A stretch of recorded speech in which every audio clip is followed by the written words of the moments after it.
Hello and welcome to the Happy Families podcast. Recently, Mrs. Happy Families said something really harsh to me. And it had to do with how likable I am, or maybe in this case, how unlikable I am. The reality is that in family life, or in life generally, we put too much on our plates. We have an unbalanced schedule. We try to do too much, and sometimes we don't know what to do about it because everything has to be done. It's just the way life is. Today, we talk about how to create margin, how to be nice when you don't have the capacity to even think about being nice, and how to avoid being told by your wife or husband that nobody likes you when you're like that. Stay with us. That's next on the Happy Families podcast. Hello and welcome to the Happy Families podcast, where you get real parenting solutions every single day. This is Australia's most downloaded parenting podcast. We are Justin and Kylie Coulson. Today, an insight into how life goes sometimes when there's just too much going on. I shared a newsletter just recently, and it involved Kylie setting the record straight and pointing out that I'm just not getting things right all the time. Here's how it went. Can you imagine trying to sweep the kitchen with a broomstick?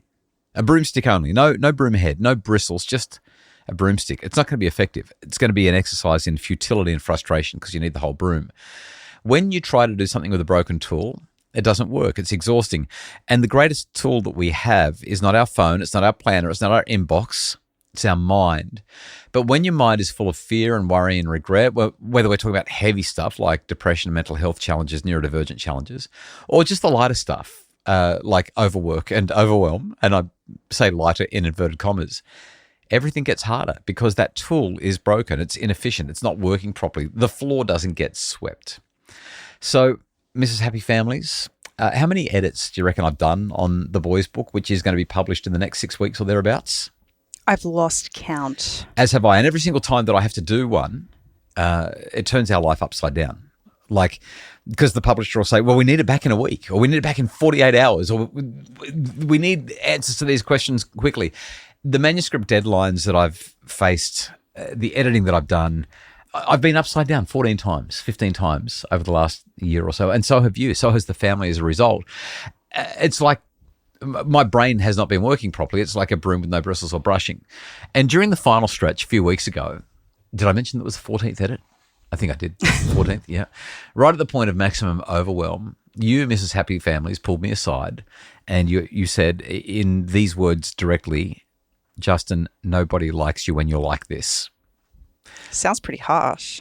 Well, it does when I say it like that, but was it deserved? I don't know. I don't remember saying it. I was going to say, was it accurate? You probably don't remember either. Let's just think, what am I, can you describe what I'm like when I'm trying to do all the stuff that I would normally do? So the travel and the normal writing and the podcasting and the presentating. Well, first of all, you lose the capacity to say all your words right. properly and put them in the right places. Yeah. But like all of us, when we've got too much on our plate, our capacity actually gets smaller, not bigger. Yeah. When I wrote my first book, which is still such a popular book, What Your Child Needs From You, I talk about this idea of emotional bandwidth. It's like the internet. You got too many people using the internet in your house.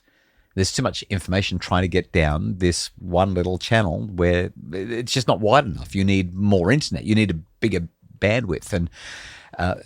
And so there's just been too much going on.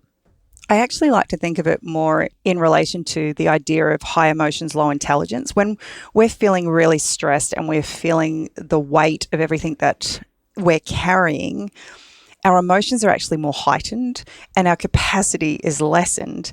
And so in those moments, you're really hard to get along with because you only see the big list in front of you and don't recognize that everybody else around you is carrying their own big list. Kind of lose perspective. Very much so. And the focus is the dragon that I have to slay. And everything else is just an obstacle to getting that dragon slain. And when it comes to a book, though, the book is only one component of your busyness. Yeah.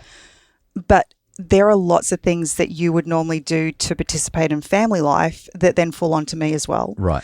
And so you're feeling overwhelmed, I'm feeling overwhelmed, but you can't see that your overwhelm's actually increasing my overwhelm. Well, part of the problem is actually that I know that it is, and I can see it, and I'm helpless to do anything about it. That only adds to my feeling of stuckness and overwhelmedness, if they're even words, because I know that I should be doing these things. I want to be doing those things. I typically would be doing these things, but right now I can't. And so compounding my pressure and overwhelm is the guilt that I'm failing you and failing the kids. And so I become like this. I become short, snappy, blunt. My expectations of myself are already high, and so then I start to pass those expectations onto everybody else. If I'm being this productive, you need to be this productive as well. I'm maximizing, I'm optimizing, I'm fulfilling everything that I have to do. Why aren't you doing yours? Because normally I'd step in and pick up that slack, or at least try to. So I don't know if you remember this incident or not, Kylie, but do you have any recollection of what I did when you told me that nobody likes me when I'm like this? I don't, but I can have a pretty good stab in the dark. Oh, I'm really nervous about what your stab in the dark's going to be. What do you think I might have done when you said that to me? When you're feeling really, really under pressure, yeah, and you come in and you notice that people are not being as productive and under pressure as you are. You're going to go there. Oh, my goodness. Yep. Or the house isn't exactly the way it needs to be to function. Do you mean like when efficiently? When it's 3:30 in the afternoon and we have at least 3 adult children in the house and they still haven't done the breakfast dishes? Do you mean that? Yeah, that kind of stuff. I don't think that's a high expectation, and I think whatever you're about to say is justifiable and reasonable, even if I do have a lot of extra pressure. But go on, say it anyway. You might just lose the plot a little bit. Oh, gosh. Well, that's not what I wrote about in my newsletter. So it wasn't that one. No, it wasn't that one. So in other words, when I get it right, as I did in the newsletter story, you don't remember those ones. You only remember the ones where I get it wrong. I hate it when you put me on the spot like this. So in the newsletter, and this is actually what happened because the newsletter is based on true facts. Oh, really? It's based on what really happened. And my story is not based on true facts. No, I'm not saying that. I'm just saying in the one that I wrote about, not the ones that I didn't write about. I said, and so despite the deadlines and pressure, I stopped. Just for 5 or 10 minutes, just enough to check in, just enough to listen to the kids, just enough to hug my wife, just enough to walk in the garden and pull a few weeds, touch the ground, breathe and be human, just enough to reconnect to the stuff that really matters. And like magic, my brain started to work again. I was more productive, more present. I was a better person. People started liking me again.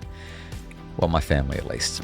So after the break, I want to talk about what we're supposed to do when nobody likes us when we're like this, because it's really, really hard to regulate, pull ourselves back from the brink and get things back on track. That's the conversation next on the Happy Families podcast. Stay with us.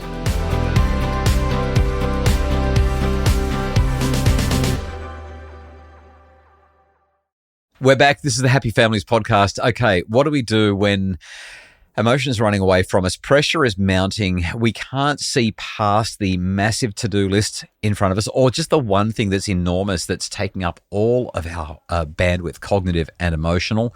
Kylie, this is the great challenge that we have in family life. This is the stuff that we're always trying to work out where to move forward to. And I've got a couple of ideas that I think are useful. You might have some to add as well. First thing that I want to suggest is the importance of taking action. There seems to be something really profoundly helpful about just moving your body, whether it's giving somebody a hug.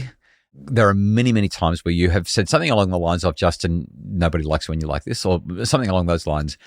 And I've just moved towards you, grabbed you in my arms, hugged you and said, I'm so sorry. Like literally just ask for forgiveness, but you and I will then go for a walk, or we'll go sit outside, or we'll lay on the grass, or we'll do something to move our body. I talked about weeding the garden for 5 minutes. I don't know why. I actually hate weeding. I'm not a really big fan of this, but sometimes just weeding the garden feels really good. It's called earthing. Earthing? Yeah, okay. Earthing works. That's fine. Bare feet on the ground, grounding, just breathing.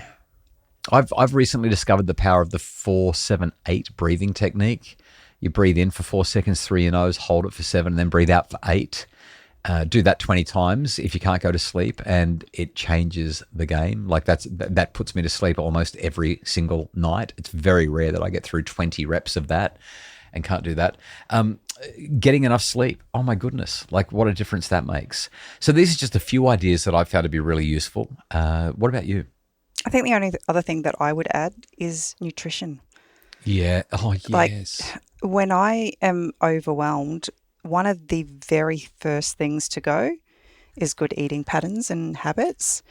And it'll be 2 or 3 o'clock in the afternoon, and I've lived off a chocolate bar and maybe a piece of fruit if I'm lucky.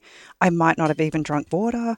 Like just the impact that giving your body nutrition has on your capacity to cope with the day-to-day goodness. rigors of family life, I think goes understated too often.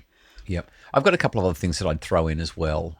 Connect, the power of connection. So whether it's saying, hey, let's just go for a walk, or if you're fortunate enough to have a pool, let's jump in the pool together, or let's take the dog out or jump on the trampoline, let's play hide and seek. There's something powerful that happens when you know that you're getting out of control because there's too much to do.